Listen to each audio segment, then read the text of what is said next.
locking things up for you? Potentially, but I'm just going to do you this. got your lobby. I didn't see your lobby. Sorry, bro. Let me get out of the way. I don't know, let me just get me out of the way, and then once you get set, I'll just latch onto your tape. Put the light on there, maybe.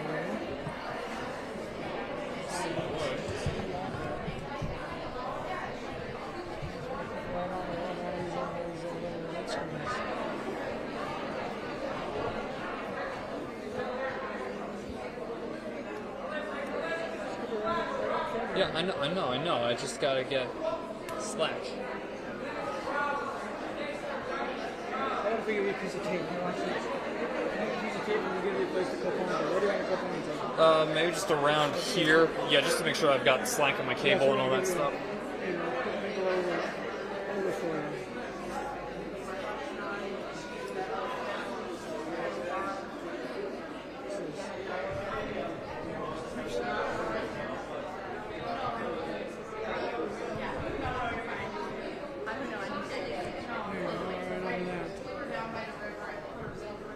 Okay.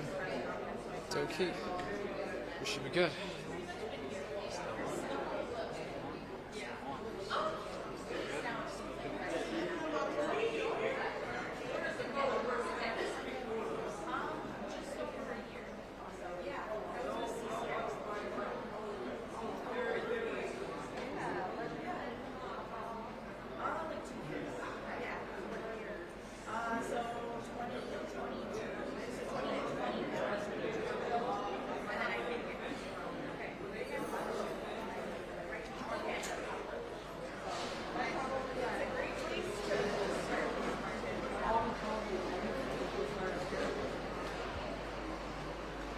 Take pictures like I do sometimes. So, all right. I am Captain Craig Kryling with the Hopkins Police Department. First of all, we want to provide condolences on behalf of the city of Hopkins to Weiss's family. We also want to provide and give our condolences to our Somali family and community within Hopkins and greater Hopkins area. This morning at approximately 10:40 a.m., Weiss was located by an individual that was helping to look for him. He was located in Minnehaha Creek, approximately 500 yards downstream from his apartment building. Law enforcement confirmed that it was Weiss and that he was deceased. While we believe this is a tragic accident, we will be continuing our investigation in conjunction with the Hennepin County Medical Examiner and the Hennepin County Sheriff's Office to determine the exact cause of death. We want to thank the greater Hopkins area and community for assisting us in trying to locate Weiss. I can take any questions, but this is one thing I do want to say is Weiss's family is going to be grieving. We needed to postpone this press conference because we wanted to make sure that Weiss's family was notified before everybody else was. We also ask everybody to provide some time and give respect to that family to allow them to grieve. All right. Yes. Sir, is there any initial indication to show that he died from anything other than drowning at this point? Like I said, right now we believe this was an accident and that he did drown. However, we will do our due diligence and work with our partners to determine the exact cause of death. Why wasn't there a fence built when the apartments were built? I cannot speak. What I do know is that when any development happens in the city of Hopkins, that we do work with our planning. There is council meetings that people can come to, they can speak to if there's questions about that. So right now this is about Weiss and taking the time for this community to grieve for him.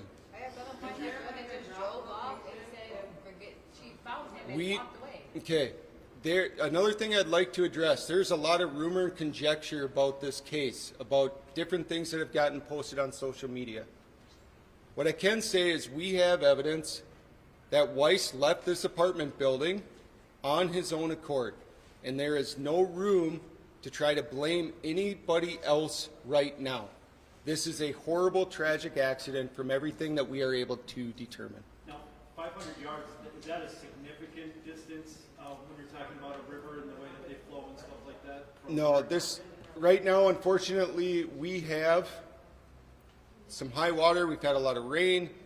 That creek is moving very quickly, and it's not unheard of for that to happen. Are you able to tell where you presume he may have gone in? We don't have that information right now. Do you know if he walked directly into the creek or fell down the embankment? Can't say for sure. Did you say it was a volunteer searcher or somebody who lost? This was not a member of law enforcement. This was just simply an individual that wanted to come help locate Weiss. What is being done officially to help the families with calm and peace and help them through this Yes. tragic? So we have provided liaisons through our chaplain program with the family, and also we continue to remain in contact with them. Is there like a drop box in case, like, I don't know if you know this, but like in case people want to like get flowers for the family, like, gifts, flowers, comfort? I'm sure that would be welcome. I don't know of anything officially set up. To deliver the stuff? I do not know of anything official for them, no. About how many people, who's involved in the search, and how many volunteers beyond the official searchers? I don't have an exact number on the total number of volunteers. We had hundreds of people out looking for him. What I can say is we had members from many different law enforcement agencies, all the surrounding law enforcement agencies, the county, Hennepin County, Ramsey County, the State Patrol. At one point, we did have a representative from the FBI out here. We had a lot of people out helping to look for him. We have not stopped since our first initial report that we received in trying to locate him. What was the Yes, miss. They said that there was his phone, he had his mother's phone.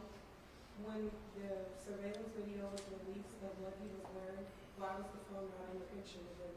He didn't have it. Okay. I cannot speak to exact parts of the investigation, but what I can tell you about that is again another one of these rumor things. There are what has happened in this incident, and then there's a lot of rumor that gets put out on social media or online, and because people want information. What I'm asking for is let this play out. Give the family some space. Give them the respect they need to grieve. And I'll say he did not have a phone in his hand, as that picture said.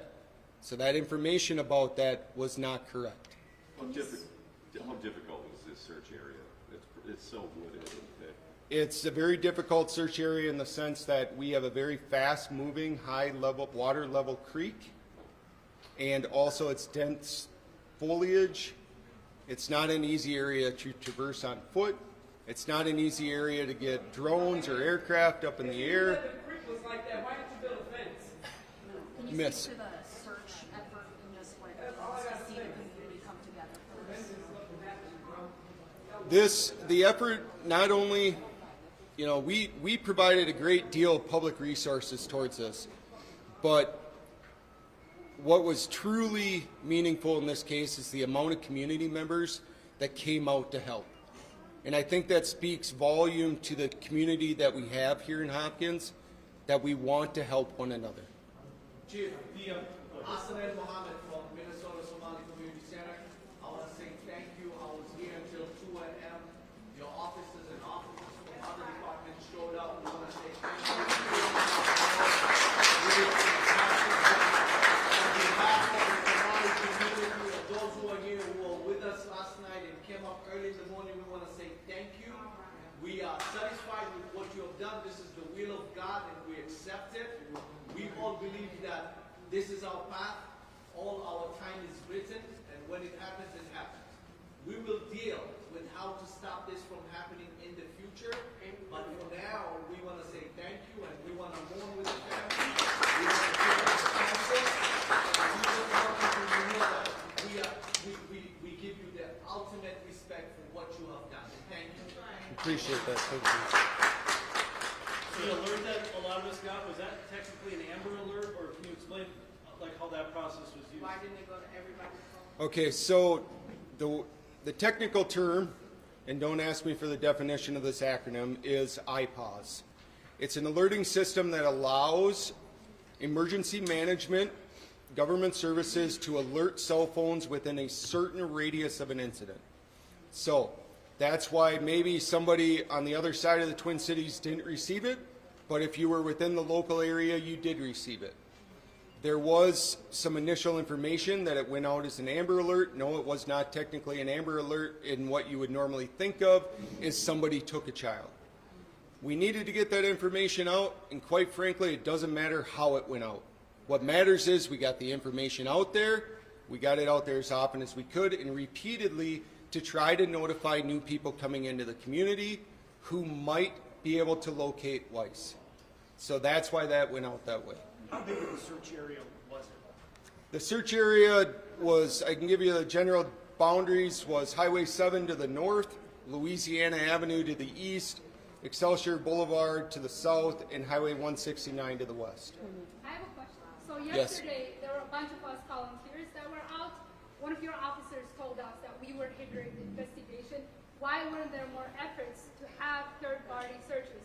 There were community, there were folks. I was out there since 10 a.m. till midnight last night. Yes. So why couldn't you utilize us? Because time was of the essence, and the fact that we've done it today, we already knew it was going to be too late by then. And now you're saying he was found within 500 meters. So one of the reasons that the officers were initially asking for people to stay out of that area is we utilize tools such as canines, dogs, to help scent track. But that was And unfortunately, what can happen when we get a lot of people into a certain area is that can degrade any of that ability to try to use those resources. I agree. It wasn't enough yesterday. That, I agree. What can we do different next time?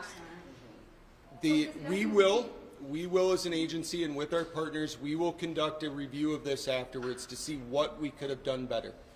What I can say is that there's oftentimes, especially whether it's using canines, whether it's using drones in the air with FLIR thermal imaging technology, or using State Patrol aircraft that we had up helping to search. What we often do is we try to figure out who exactly is in the area, and when we have a lot of people that are just out randomly helping to search, we spend a lot of resources trying to go investigate what that heat signature is on the ground. I understand your pain. That pain, you're right. I can't say for certain whether we had a whole bunch of people yesterday, whether we would have found him, or exactly when he ended up in the water. We don't know that right now. Are there any preliminary information on how long the boy was deceased? We don't have that right now. Yes, sir. In the future, what can we do collectively? And when I say collectively, from the police department, from the officials, from us, the community, because all of us are here today because we all love that young child. Yep. And what can we do in the parks? A lot of kids in the summer, they all love to go to parks. What can we do to make sure there's nothing like will make them go to the water and prevent them to walk to the water? We continue to do what we do already, which is get to know your neighbors, get to know the people within your communities. When you see something, maybe, if there could have been somebody that might have seen him at a particular moment. That's what we continue to do, is to recognize that as human beings, as community members here in Hopkins. And we ask for those people to step up, take some action. Call the police if you think something is out of the ordinary. Let people know. That's it. I appreciate everybody coming out here today. We have a great deal of work that we still need to do. We will continue to provide updates when we have them through our social media or through the city website. Again, our condolences go out to Weiss's family and to the greater Somali community for this loss. Thank you, everybody.